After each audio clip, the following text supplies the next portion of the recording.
আমি শ্রাবণী, আপনারা দেখছেন শ্রাবণীর রান্নাঘর। আজকে আমাদের রেসিপি মশলা ধোসা। এটি বানানোর জন্য মোটা মটর ডাল ও আতপ চাল 6 থেকে 7 ঘন্টার জন্য ভিজিয়ে রেখেছিলাম। এবার এটিকে জল থেকে ছেঁকে একটি মিক্সির জারে নিয়ে নিচ্ছি। সামান্য জল দিয়ে একটি পেস্ট রেডি করে নেব।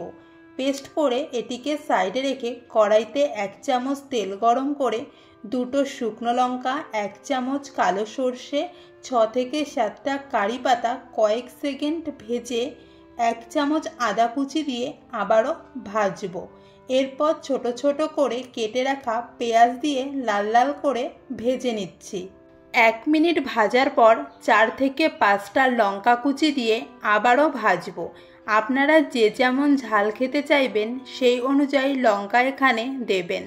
এবার এখানে অ্যাড করব 1 চামচ হলুদ ও স্বাদ মতো লবণ। খুব ভালো করে মিক্স করে নিচ্ছি। এবার আগে থেকেই একটি আলু বয়েল করে রেখেছিলাম, সেটি এখানে দিয়ে মিক্স করে নিচ্ছি। আমার আগের একটি ভিডিওতে ফুড লাভার 02 আর কমেন্ট করেছেন খুব ভালো লাগলো ডিমের ঝোল। Thank you. আশা করি পরবর্তী ভিডিওগুলো আপনার ভালো লাগবে।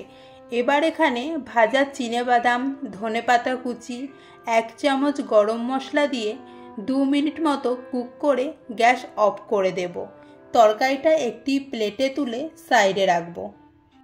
এবার একটি তাওয়া গরম করে পুরো তাওয়াতে খুব ভালো করে তেল মাখিয়ে নিচ্ছি। এবার এটিকে ঠান্ডা জলের ছিটা দিয়ে একটি পরিষ্কার কাপড় দিয়ে মুছে নেব। এবার 1 হাতা ব্যাটার নিয়ে এভাবে হাতার সাহায্যে চারপাশে ঘুরিয়ে দেব।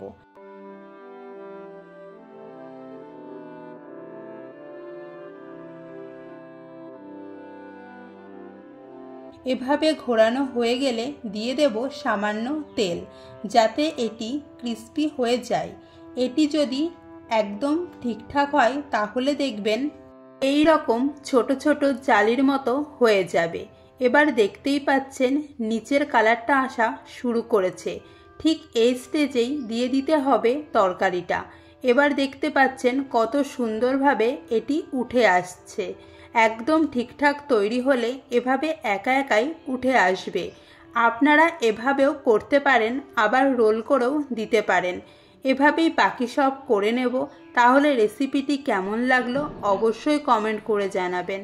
দেখা হচ্ছে নতুন কোনো ভিডিওতে নতুন কোনো রেসিপি নিয়ে।